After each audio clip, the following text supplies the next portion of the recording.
everybody in the world. Hello everyone and welcome back into the GSMC Fantasy Sports Podcast. Before we get into our second segment of the day here, I do want to remind you yet again that if you feel like you want to interact more directly with the show and other shows around the network, make yourselves available to the Super Chat, Super Thanks, and Super Stickers features here on YouTube. They're a great way to contribute and interact with the network. For example, one of two things can take place. You can either just leave any burning questions, comments, or concerns you have throughout the show. There could be anything ranging from opinions to trade advice, what have you. I am up for it. Or you can click the $sign in the comment section as well, and you can leave a tip or donation. Either way, everything you do for the network is greatly appreciated. It just makes us that much more better and that much more happy talking to you guys and experiencing this show in a different and diverse way. But without further ado, let's get into our second segment. Like I said, we talked about our favorite starts of the week. Now we got to do the sits. And this is always a comfortable segment because of the fact that you never want to talk about those guys you might have to leave on the bench. But it's an integral part of understanding your fantasy decisions and how it could affect your team. Without further ado, I'm going to do the same thing, position by position, and talk about the guys who I think might have to sit this week out. And this one seems like an easy one at QB. It's Anthony Richardson going up against the Texans, for a second straight time in their division. And this just feels like a matchup where, yes, you feel that because it's a divisional game, the Colts will still be in it, because divisional games are always those kinds of games where you feel like you can steal them on any given Sunday. But the reason why I think Anthony Richardson is a sit is because of the fact that I don't see a path forward where he can have much success if you take his traits as either or. And what I mean by that is you can't decide whether he's going to affect the game more as a runner or as a passer, because both of those traits are two of his better traits, his arm strength and his dual threat abilities. But you're going to have to at some point take your peaks with your valleys, because he's a very raw player still, hasn't had that many games in the NFL thus far, and you can't really say what the best of him looks like.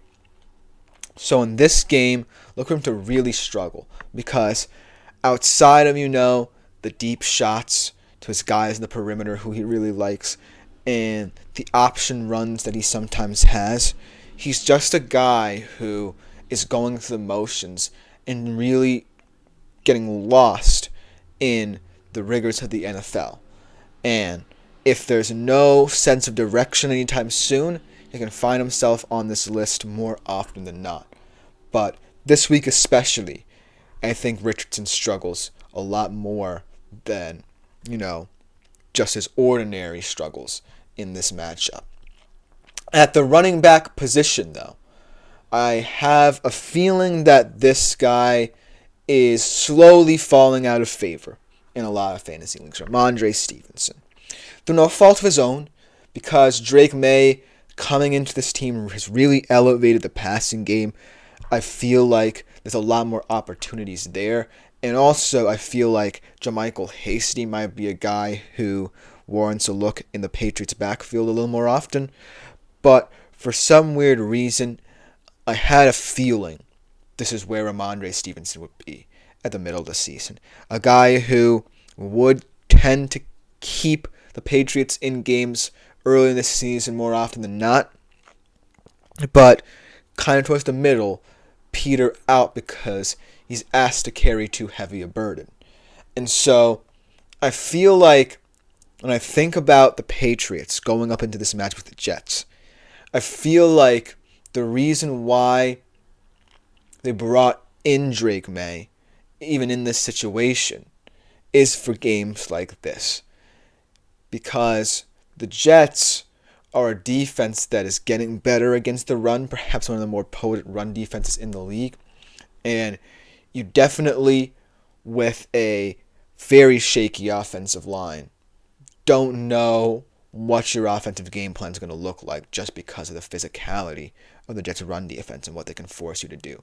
So look for Drake May to be a little bit rattled and for there to be a little bit of a disconnect between him and the backfield, and thus less touches for Ramondre Stevenson, because I feel like the Patriots might be trying to play catch-up in this game, and Drake May will throw the ball more often than not anyways, just because of the fact that they want to see what they still have in him, more so than, trying to win this game. So Ramondre Stevenson, unfortunately, has fallen a little bit from grace here, but I still believe that, at some point, he's going to have one of those games that reminds us of what he once was in this season. It's just that, the Patriots aren't at a place where Ramondre Stevenson running the ball 30 to 35 times a game is sustainable. And I really think that it was the best decision to bring in Drake May to try to find stability in the passing game.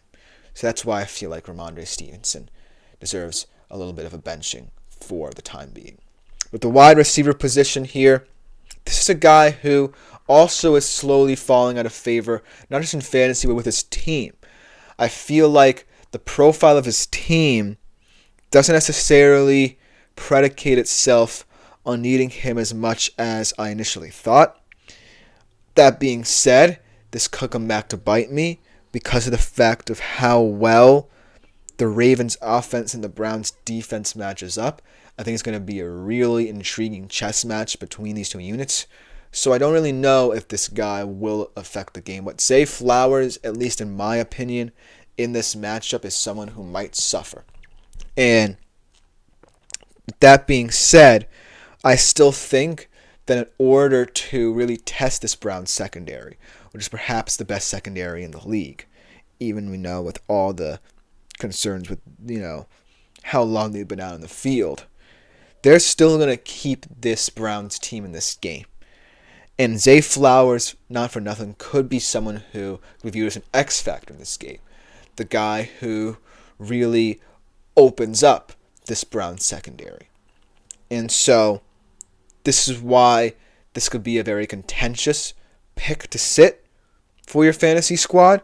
But it's also one where I feel like the Ravens are super confident in their offensive game plan right now. And that game plan is one that tends to lean more physical than, more flair-like. What I mean by that is, Zay Flowers, yes, he brings a lot of value in terms of his route running, his speed, but I do feel like now with the addition of Derrick Henry and the incorporation of Rashad Bateman, this team can not only outrun you, it can out-physical you as well. And now you have to account for Lamar passing the ball deep. You still have to account for his legs, and you have to account for Derrick Henry. I feel like Zay Flowers is only going to be used in situations in which, the Ravens are in the red zone and they might want to diversify the playbook a little bit, or B, in situations where they're running away with it, if you know what I mean. And this is no indictment of Zay Flowers, because I still think he's a very talented receiver, and he will have certain games where he stands out. But in this matchup, I feel like Zay Flowers is not someone who will define the reason why the Ravens could win this game and should win this game. It's going to be more about the physicality. It's going to be more about, smash mouth football that I might think for this Ravens offense. And then for the tight ends, I think this guy, had a little bit of promise to start the season. He was getting more involved in this offense. A lot of people were talking about how he needed to be more involved in this offense. But now, after the past couple of weeks, he's slowly lost a little bit of his luster, and now has gotten back to the guy who's going to continue to have question marks surrounding him if, he does not perform to his expectations, and that is Kyle Pitts. Now, I don't think that this situation is entirely Kyle Pitts' fault. I think being drafted number 4 overall as a tight end puts a lot of pressure on any certain player, especially at that position group. But I do feel that in, I believe, his 4th year in the league, this is the moment where he needs to see some sort of turnaround. But he does seem to be one of those players who can't just seem to consistently get his head into games. Last week we saw it against Seattle where they really shut him down in that department. And so in this divisional matchup, the rematch, perhaps the best game of the season thus far, look for Kyle Pitts to not really be a factor. I feel like both of these teams, the Falcons and the Bucs, will want to run the football a lot to try and control their offense and dictate the line of scrimmage and, tire out each other's defenses. So that's why I feel like Kyle Pitts might be a non-factor. But, he could get some good garbage time touches if, the Falcons are up in this game. And so that's why I feel like Kyle Pitts is just someone who week in, week out, I can't really pin my finger on because of the fact he's too volatile in how he plays. And thus, that's why I feel like this week he's not someone who I would hinge my entire fantasy squad on at the tight end position. Then the final defense that we're going to talk about in terms of the defense that I think should sit is the Las Vegas Raiders. Now, let's be honest with you. I do feel that the Raiders defense is the best unit for them and the reason why they're going to win games, but this certainly feels like a step too much for them. I feel like the Chiefs' offense, yes, has had its ups and downs throughout the season, but when I look at this matchup, I kind of feel like now there's too much to account for with the addition of DeAndre Hopkins and, the incorporation of these different receivers to really account for all of them, especially with the tension surrounding this team as well and surrounding this defensive unit as well. Whether or not, Max Crosby was going to leave, there were some rumors about that, whether or not this Raiders defense would still be the physical defense this team relied upon. And so that is why I feel like this week is going to be a step too far for this team, and we're going to start to see some of the cracks in the foundation of the Las Vegas Raiders in this game. On both sides of the football, not just the defense, but with the defense, it's going to be troubling because you kind of needed to rely on it to have any hopes of winning games such as this. Not for nothing, yes, there have been seasons in the past where the Raiders have held their own or even beaten this Chiefs team, but this year just feels like a year where the Raiders might be a little bit lackluster. And so that is why I think in this game you're not going to look like the sum of their parts. But let me know what you think in the comments.